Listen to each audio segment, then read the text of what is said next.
Quero mostrar pra vocês uma pata de elefante que tá a coisa mais linda. Olha o tamanho dela. Olha. Linda, né? E aqui ao lado dela, ó, essa palmeira maravilhosa. Olha o tamanho dela. Muito bonita, né? Tem muitos anos. Tanto a palmeira quanto a pata de elefante. Elas são bem antigas. E são lindíssimas. Olha isso.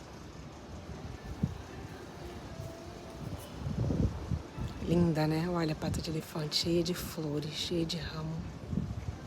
Lindíssima. E aí, pra completar tudo, tem esse pezinho de jabuticaba aqui, ó.